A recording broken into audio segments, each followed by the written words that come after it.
Welcome to Luca is a Billionaire, where the only thing I invest in is your answers. You start by finding the exact audio message you want to rename. This saves time and prevents mistakes. Once located, long press the audio to reveal options: forward, star, save, share. If WhatsApp doesn't allow renaming directly, export the file to Files or your file manager. This gives you control over the file name. Make sure the exported file is in a folder you can edit.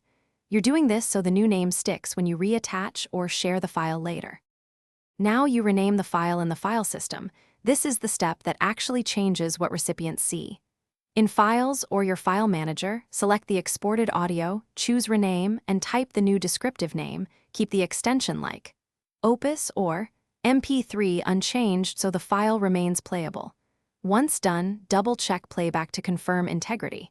If you plan to send it back via WhatsApp, move it to a visible folder so the app can access it without extra steps. Finish by sending the renamed file through WhatsApp as a document. This preserves the file name instead of WhatsApp's generated audio name. Tap Attach, choose Document, then browse to the renamed file and send. If WhatsApp still displays a generic label, convert the file to a common format like MP3 and re-export. Make sure file permissions allow sharing.